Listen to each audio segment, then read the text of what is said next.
데살로니가전서 3장 1절에서 7절까지의 말씀을 봉독하겠습니다. 이러므로 우리가 참다 못하여 우리만 아덴에 머물기를 좋게 생각하고 우리 형제 곧 그리스도의 복음을 전하는 하나님의 일꾼인 디모데를 보내노니 이는 너희를 굳건하게 하고 너희 믿음에 대하여 위로함으로 아무도 이 여러 환난 중에 흔들리지 않게 하려 함이라. 우리가 이것을 위하여 세움 받은 줄을 너희가 친히 알리라. 우리가 너희와 함께 있을 때 장차받을 환난을 너희에게 미리 말하였는데 과연 그렇게 된 것을 너희가 아느니라.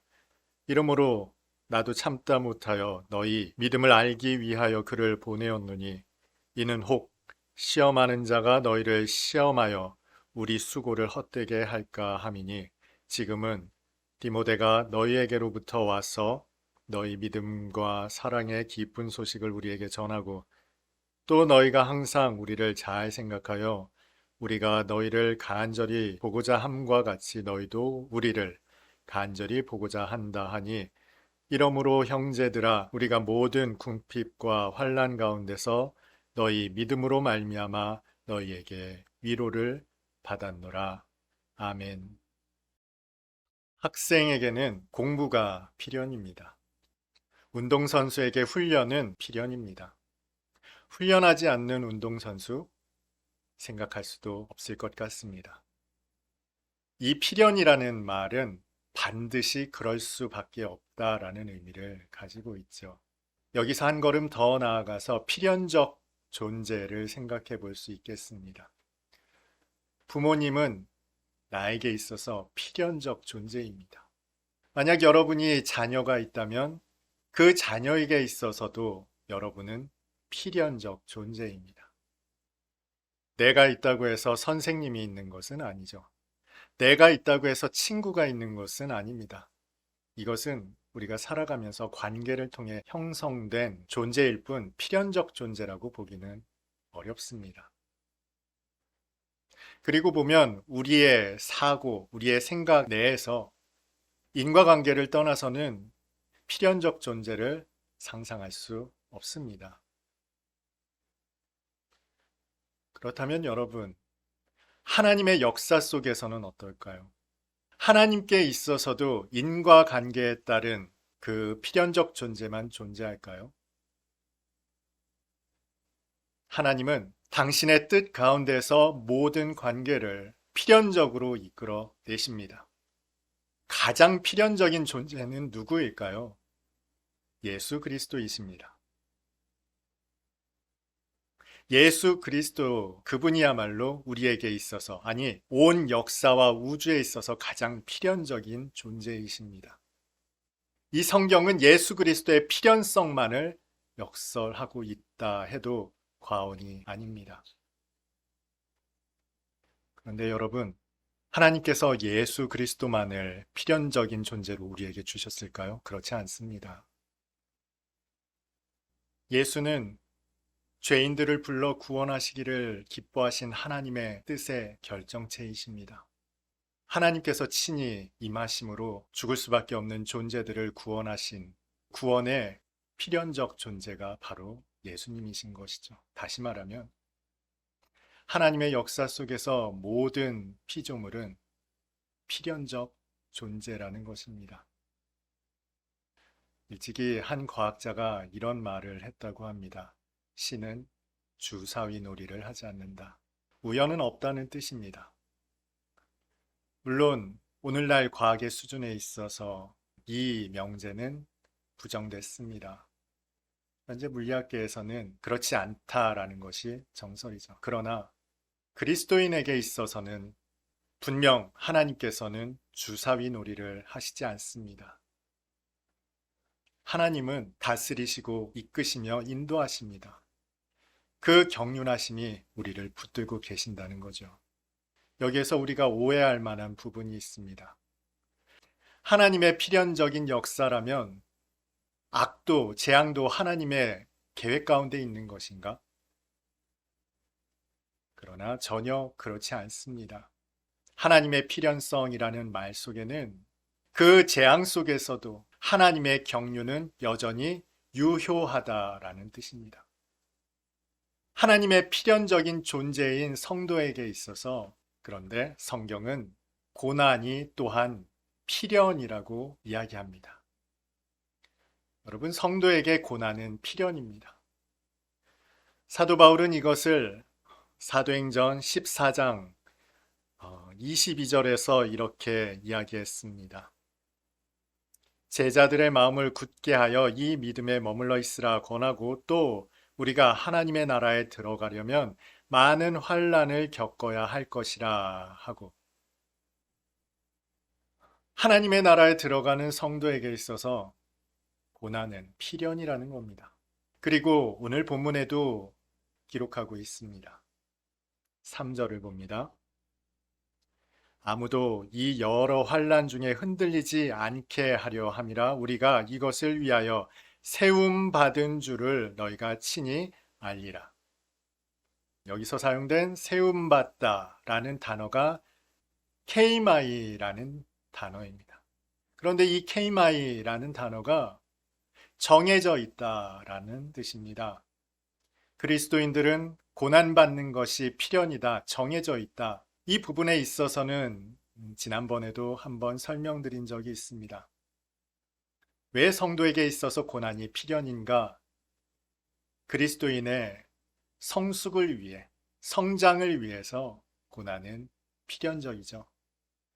이것은 굳이 설명드리지 않아도 이미 잘 아는 바입니다. 고난만큼 그리스도인을 성숙하게 만드는 것은 없습니다. 뿐만 아니라 고난은 사람을 통해서 온다라고 말씀을 드렸습니다. 만약 그 고난을 주는 사람을 하나님께서 죄다 심판해 버리신다면 누가 하나님 앞에 온전히 설 수 있겠습니까?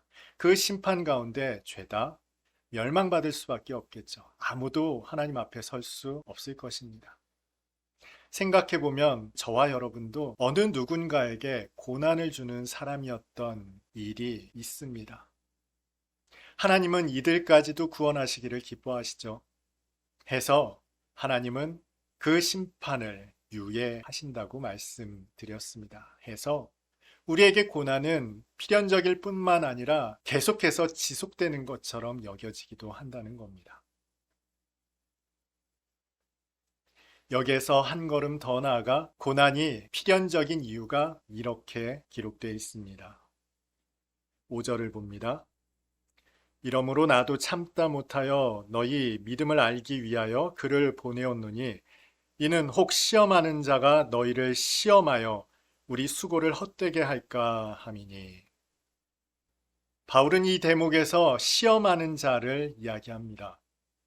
우리에게 시험이 필연적인 이유가 바로 그 시험하는 자가 시험을 우리에게 주기 때문이라는 겁니다. 시험은 영적인 문제라는 것이죠. 저는 이 영적이라는 단어를 쓰는 것을 그리 선호하지 않습니다. 영적이라는 말을 쓰면 어떤 문제에 관해서 대단히 관념화시키고 모호하게 만드는 특성이 있습니다.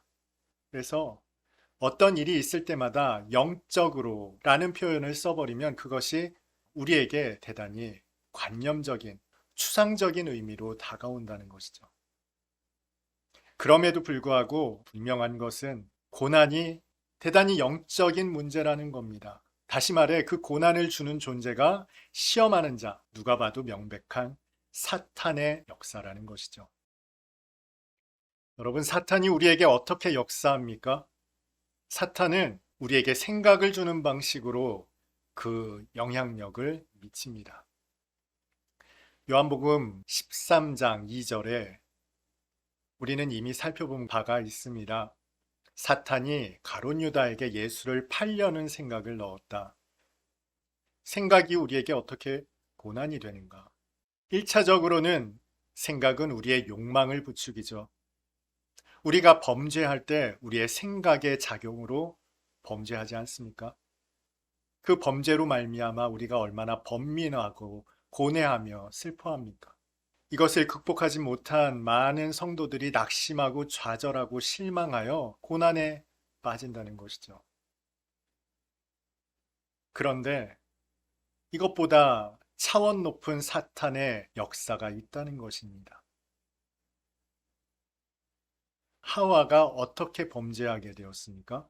뱀이 하와에게 질문합니다. 하나님께서 이 동산에 있는 모든 나무의 열매를 먹지 말라고 하셨느냐?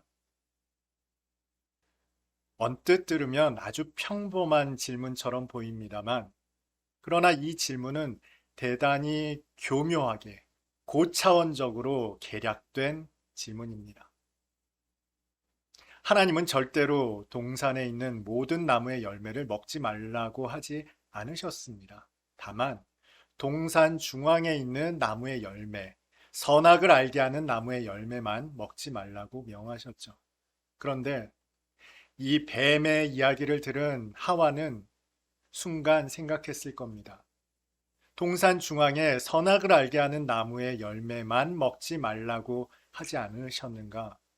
그 한 나무의 열매만을 이야기하셨는데, 그런데 이 뱀의 질문을 듣자 하와는 한 나무의 열매 생각이 대단히 크게 느껴졌다는 것입니다. 여러분 한번 생각해 보십시오.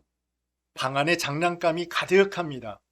아이에게 말합니다. 여기에 있는 모든 장난감 가지고 다 놀아도 돼. 그런데 저기에 있는 저 장난감은 가지고 놀면 안 돼.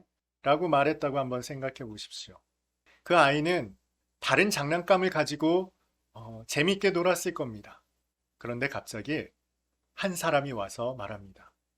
이거 가지고 놀자. 물론 그 사람이 지목한 장난감은 가지고 놀지 말라고 이야기했던 장난감입니다. 그런데 이 이야기를 들으면 아이에게는 유독 그 장난감이 대단히 크게 보입니다. 다른 모든 재미있는 장난감이 있음에도 불구하고 가지고 놀지 말라고 한 저 장난감만 유독 크게 보인다는 거죠. 그렇게 되면 우리는 하와는 그 아이는 가지고 놀지 말라, 먹지 말라 한 그 한 가지에 주목하게 되고 장난감을 가지고 놀지 말라 한 사람의 그 뜻을, 하나님의 그 뜻을 왜곡하게 된다는 겁니다. 그 본의, 그 진짜 의미를 스스로 상상하여 생각하여 왜곡해버립니다. 사탄이 직접적인 생각의 역사로 우리를 통제하는, 우리를 고난에 빠뜨리는 방법이 바로 이러한 방법이라는 것이죠. 욥의 경우도 마찬가지입니다. 욥은 동방의 의인이었고 경건했던 사람입니다. 그가 고난 당하는 중에도 입술로 범죄하지 않았습니다. 먼 곳에서 그의 친구들이 찾아왔죠. 무려 7일 동안이나 그의 곁에서 떠나지도 않고 눈물을 흘리며 함께 있어 주었던 친구들이었습니다. 그런데 그 친구의 한마디가 욥의 마음을 뒤흔들어 놨죠. 욥의 친구는 권면하는 말로 네가 잘못한 것이 있지 않겠느냐. 그것을 회개하면 하나님께서 회복시켜 주시리라. 그런데 욥은 그 이야기를 권면하는 이야기, 위로하는 말로 받지를 못했습니다. 그 이야기가 욥의 심기를 건드렸습니다. 나는 하나님 앞에 경건하였고 의로웠다. 그리고 거기에 집착하는 순간 그의 생각은 온통 휘둘리고 말았습니다.